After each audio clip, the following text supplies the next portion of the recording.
good morning. Ayan, kagigising lang natin. At ito, magpapa-feed na tayo ng, mga ating mga manok, mga kaitlog.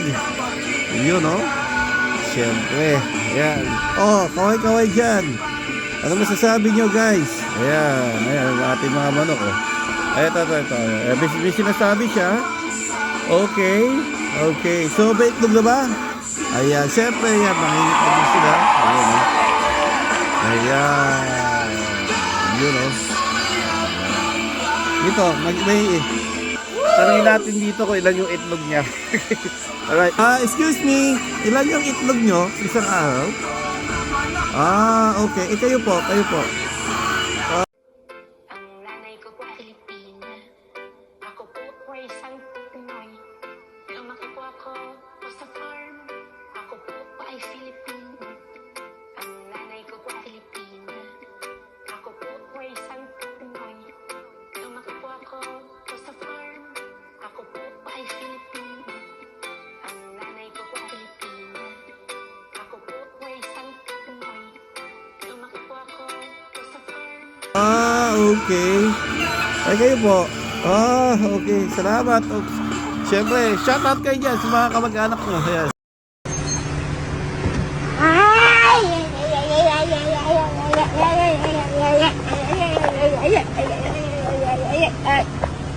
Shoutout, bilis. Ayan. May shoutout siya dito. Ayan. Ano yung sasabihin nyo? Shoutout?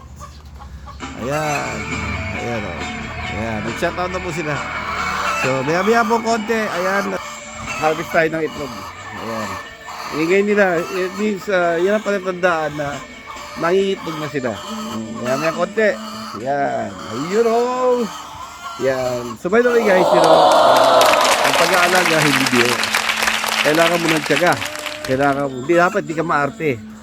Tsaka, siyempre, medyo stress din, pero lahat naman may kapalit, di ba? Sabi nga nila, pag may nilaga, may itlog.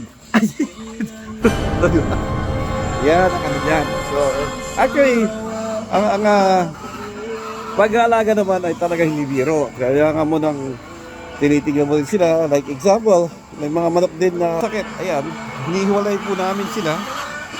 Ayan. Yan po ang recovery.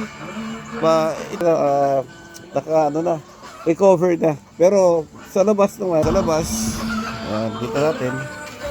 Tsaka ito, walang amoy, walang langaw. Kung mapapansin nyo guys, walang langaw yan.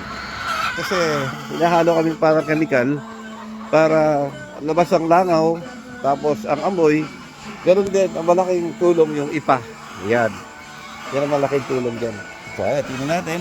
Siyempre. At pasok tayo sa kabila. Ang manok natin na native, pato. Ayan. Ayan.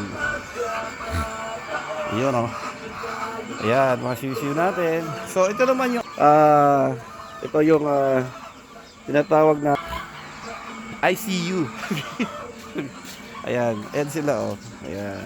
Dito namin nilalagay yung may sakit naman ng manok. Dito. So, ito na, recover na yung mga iba. Ayan sila. Ayan. Kasi hindi mo may iwasan niya, may nilalagnat, may halak. Ayan. Ito, naka-recover na silang dalawa. So, thank you Lord. Ayan sila. Ayan. So, ayan. Production ng itlog, medyo lumit siya ng konti kasi sa init. Mainit kasi sa climate din. Kaya, ganun na lang. Ayan. Ayan, nakikita nyo. Ayan, ang yung paitugan namin, mga native yan. Ayan, yun lang. Ayan. Ayan na muna. Ciao!